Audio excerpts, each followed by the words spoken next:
Once upon a time, a land in a distant realm was born.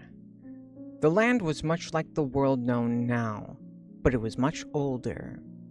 There were kingdoms, all fighting for the same things: status, gold, food, water, and religious beliefs.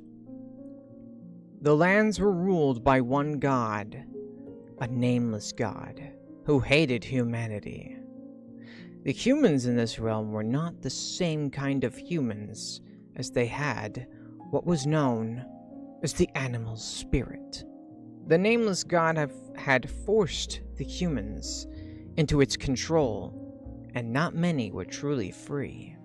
The cult that would start these wars in the first place were as the voice of the Nameless One, and would take on the tradition of the miasma baptism.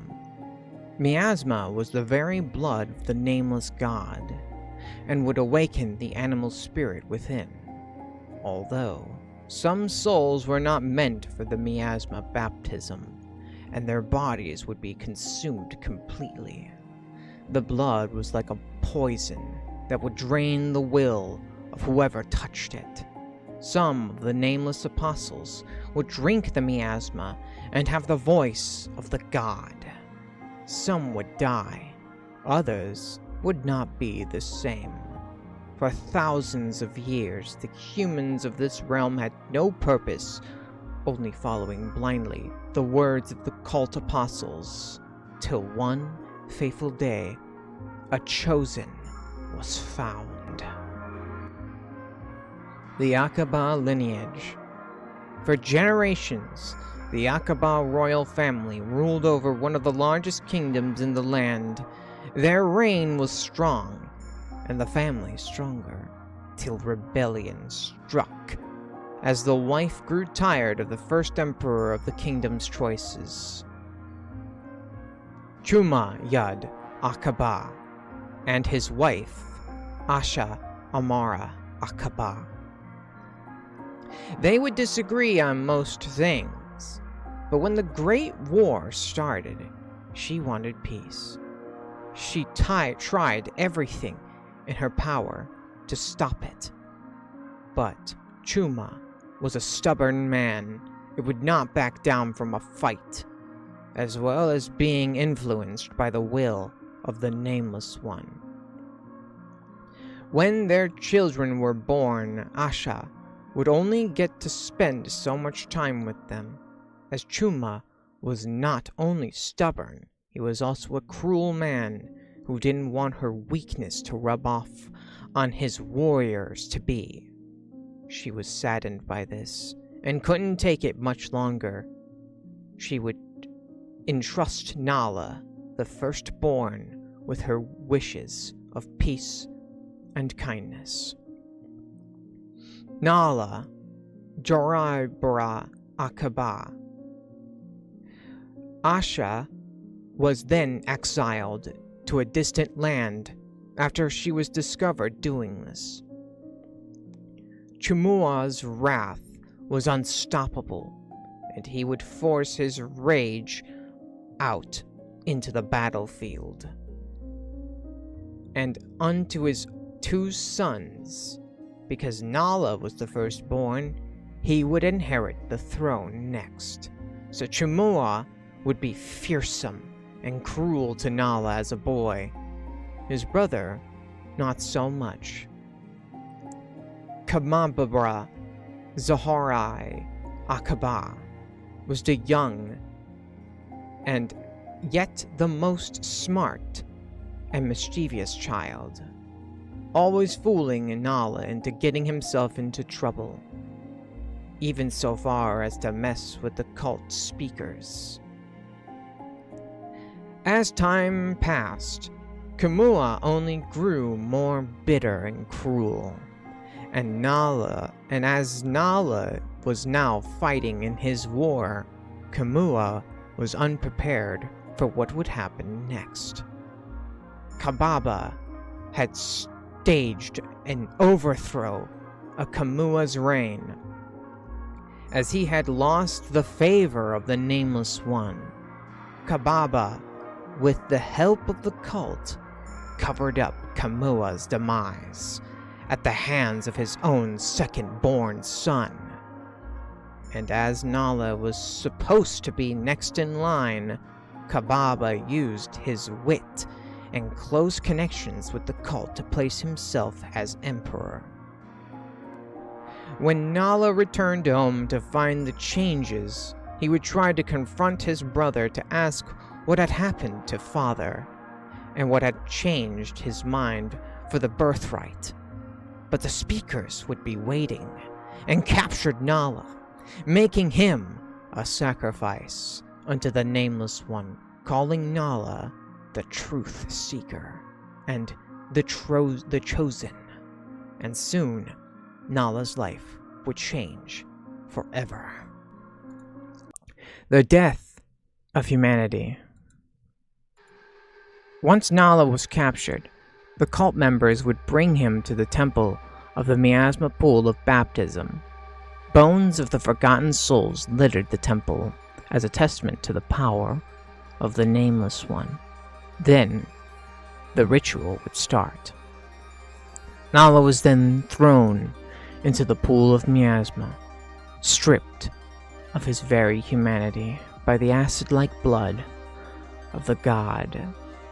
Soon, Nala's earthly form was lost, and he became a child of the Nameless God's will.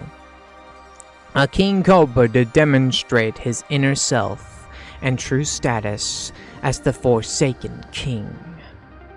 The Nameless God had tricked Ackaba into believing he would be given the throne, when in reality, the Nameless God wanted to use Nala to bring death unto humanity who had lost faith. Nala, now imbued with the righteous fury of the God's will, would slay many for the Nameless One, until he met his brother's blade.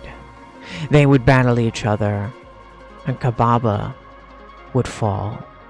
He would use his last breath to express regret, to express how he lied, and how Nala never got to follow in his mother's footsteps, all because of their father's ambitions. And as Ackaba passed, Nala's eyes would be opened for the first time. He felt so much pain for all the death on his hands, and wanted peace for all and for good. So with his power, he would call upon the god being sent up to meet them for one last time.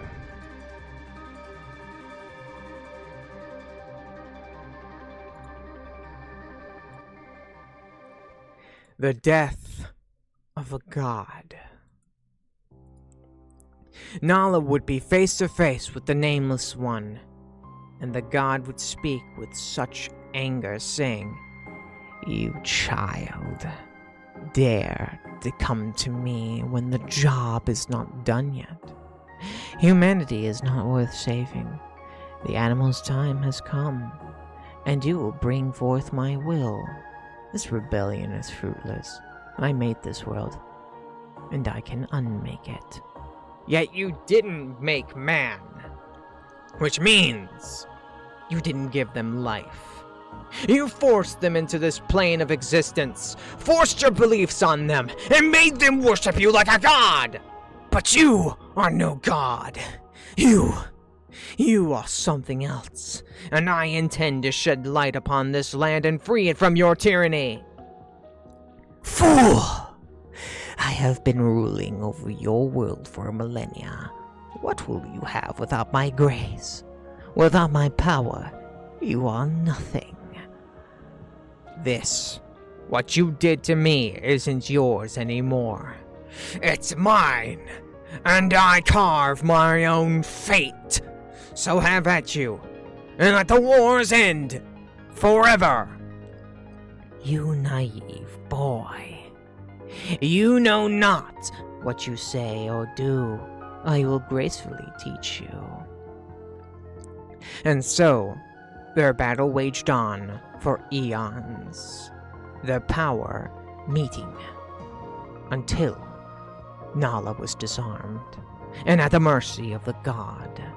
The proud god would mock Nala, saying how he was nothing more than a puppet in a big game. But then Nala would use his fist to punch down the god, causing the god's blade to fly into the air.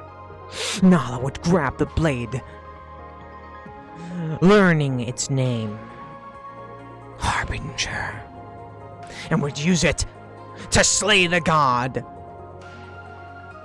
As the god lays in its own blood, it will reveal its true nature, cursing Nala in its demonic form.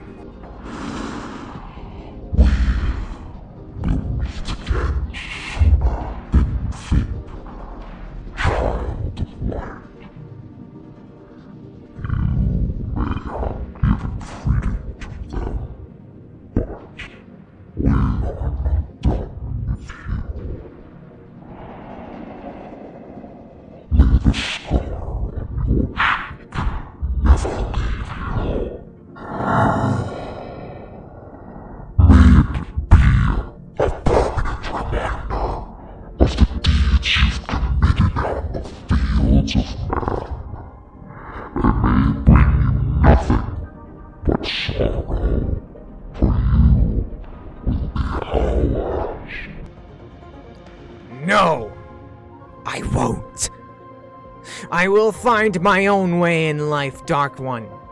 You can't control me, or anyone else, anymore.